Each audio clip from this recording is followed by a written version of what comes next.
Stop. Ini pertanyaan yang sangat menarik. Mengapa guru di negara maju lebih khawatir jika anak muridnya tidak bisa mengantri ketimbang tidak bisa menyelesaikan matematika?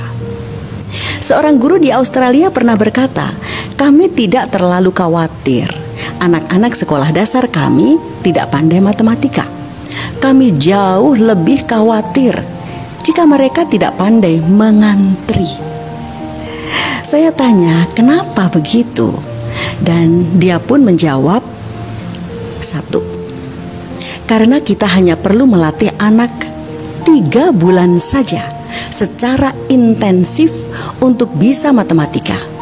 Sementara kita perlu melatih anak hingga 12 tahun atau lebih bahkan untuk bisa mengantri dan selalu ingat pelajaran di balik proses mengantri tersebut. Yang kedua, karena tidak semua anak kelak menggunakan ilmu matematika kecuali tambah, kali, kurang, dan bagi. Sebagian mereka akan menjadi penari, menjadi atlet, menjadi musisi, dan lain-lain. Yang ketiga, karena semua anak sekolah pasti lebih membutuhkan pelajaran etika moral dan ilmu berbagi dengan orang lain saat dewasa kelak. Jadi apa pelajaran penting di balik budaya mengantri? Banyak sekali.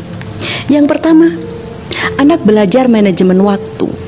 Jika ingin mengantri paling depan harus datang lebih awal dan persiapan juga lebih awal.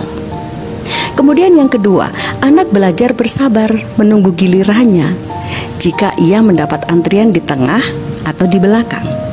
Kemudian yang ketiga, anak belajar menghormati hak orang lain.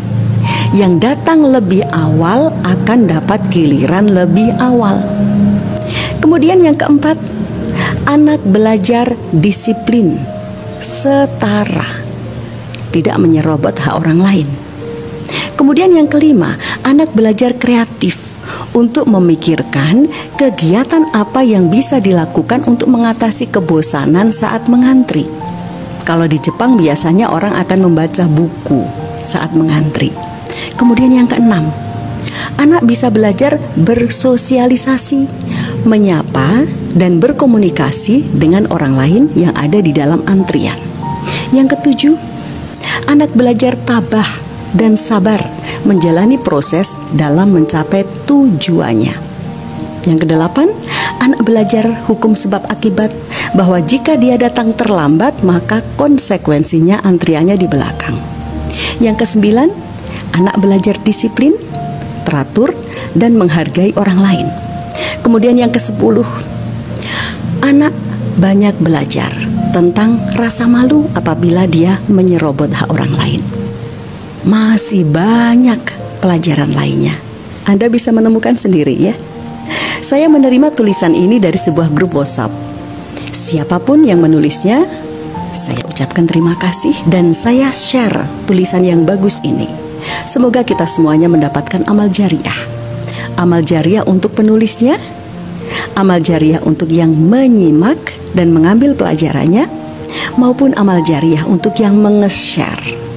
Sehingga materi ini makin meluas dan mencerahkan banyak orang.